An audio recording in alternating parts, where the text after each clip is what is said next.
वृंदावन की पवित्र धरती पर, जहाँ हर गली में कृष्ण की बांसुरी की मधुर धुन गूंजती है, वहाँ एक ऐसा मंदिर है जो न केवल भक्ति का प्रतीक है, बल्कि चमत्कार और रहस्य की एक जीवंत कहानी भी समेटे हुए है। ये है श्री राधा रमण मंदिर, जिसकी कहानी सुनकर हर भक्त का हृदय प्रेम और श्रद्धा से भर उठता है। आइए इस मंदिर की कहानी को एक ऐसी कथा के रूप में सुने। 500 साल पहले सन 1500 के आसपास दक्षिण भारत के श्रीरंगम में एक बालक ने जन्म लिया, जिनका नाम था गोपाल भट्ट।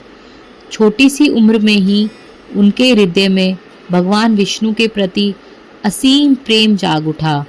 जब वे युवा हुए तो उनकी मुलाकात श्री चैतन्य महाप्रभु से, जिन्हें गौड़ीय वैष्णव संप्रदाय का प्रणेता माना जाता है। चैतन्य महाप्रभु की भक्ति और कृष्ण प्रेम की शिक्षाओं ने गोपाल भट्ट के जीवन को बदल दिया। वे उनके शिष्य बन गए और उनके साथ जगन्नाथपुरी तक की यात्रा की। लेकिन जब चैतन्य महाप्रभु का देहांत हुआ तो गोपाल भट्ट का हृदय वियोग से भर उठा। वे वृंदावन आ गए, जहाँ वे दिन रात कृष्ण की भक्ति में लीन रहने लगे। वृंदावन की शांत गलियों में निधिवन के पास गोपाल भट्ट एक साधारण कुटिया में रहते थे। वे रोज शालिग्राम शिलाओं की पूजा करते, जो भगवान विष्णु का स्वरूप मानी जाती हैं। लेकिन उनके मन में एक गहरी इच्छा थी। वे भगवान कृष्ण को उनके साकार रूप में देखना चाहते थे, उनकी मूर्ति की सेवा करना चाहते थे। एक दिन गोपाल भट्ट को स्वप्न में भगवान ने आदेश दिया कि वे नेपाल की काली गंडकी नदी जाएं। गोपाल भट्ट तुरंत निकल पड़े। नदी में स्नान करते समय उनके कमंडल में 12 शालिग्राम शिलाएं आ गई। उन्होंने सोचा कि ये उनकी भूल है और शिलाओं को नदी में वापस डाल दिया। लेकिन आश्चर्य, शिलाएं फिर से उनके कमंडल में आ गई। ये चमत्कार देखकर गोपाल भट्ट समझ गए कि ये भगवान की इच्छा है। वे इन शालिग्राम शिलाओं को लेकर वृंदावन लौट आए और उनकी नित्य पूजा शुरू कर दी। एक बार एक धनी भक्त ने गोपाल भट्ट को शालिग्राम की पूजा के लिए सुंदर वस्त्र और आभूषण भेंट किए, लेकिन ये गोल शालिग्राम शिलाओं पर फिट नहीं हो रहे थे। गोपाल भट्ट ने दानदाता को सलाह दी कि वे इन्हें किसी अन्य मंदिर में भेंट कर दें, लेकिन दानदाता ने इनकार कर दिया। उस रात वैशाख पूर्णिमा की चांदनी में गोपाल भट्ट ने शालिग्राम शिलाओं को पूजा के बाद एक टोकरी में रखकर विश्राम किया। उनका मन उदास था, क्योंकि वे उन वस्त्रों और आभूषणों का उपयोग नहीं कर पाए। अगली सुबह जब गोपाल भट्ट ने टोकरी हटाई तो उनके सामने एक ऐसा दृश्य था जिसने उनकी आंखें आश्चर्य और आनंद से भर दी। 12 शालिग्राम शिलाओं में से एक शिला अब शालिग्राम नहीं थी। वह भगवान कृष्ण के राधा रमण रूप में प्रकट हो चुकी थी। केवल 12 इंच ऊंची ये मूर्ति त्रिभंग मुद्रा में थी। कृष्ण अपनी बांसुरी बजा रहे थे। उनका कमल जैसा चेहरा, विशाल छाती और कमल जैसे चरण भक्तों को मोह लेने वाले थे। गोपाल भट्ट की आंखों से आंसुओं की धारा बह निकली। उन्होंने समझ लिया कि भगवान ने उनकी इच्छा पूरी कर दी।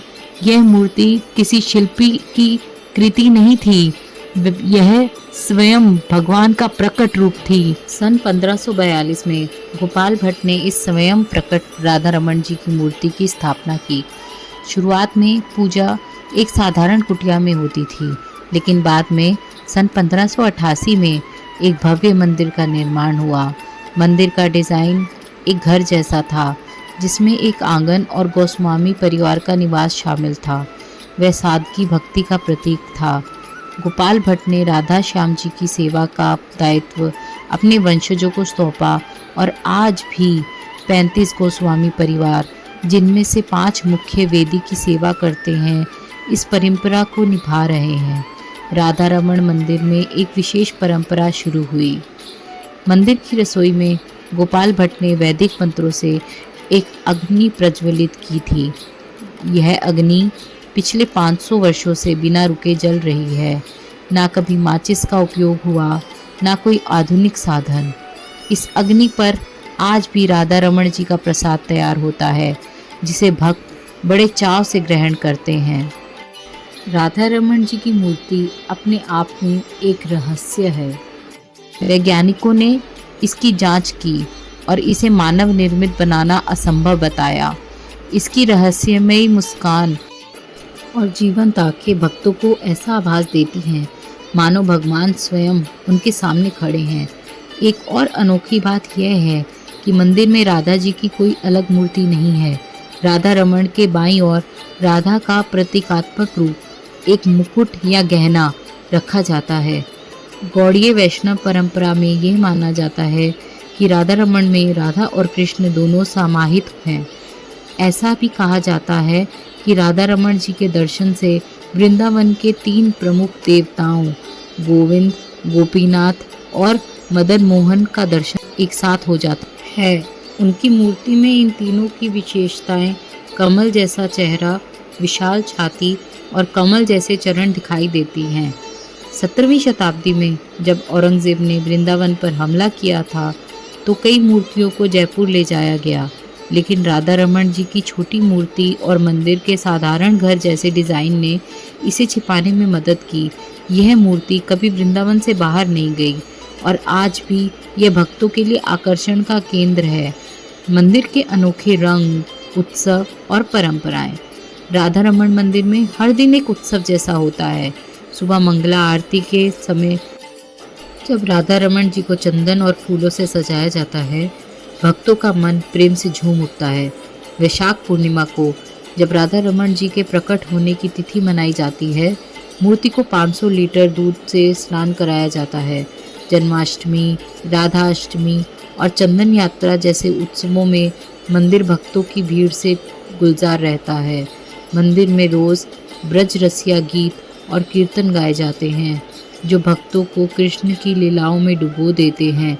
एक और विशेष बात है, मंदिर में श्री चैतन्य महाप्रभु का कौपीन संरक्षित है जिसे गोपाल भट्ट जगन्नाथपुरी से लाए थे। इसे विशेष अवसरों पर भक्तों को दिखाया जाता है और यह चैतन्य महाप्रभु की भक्ति का प्रतीक है।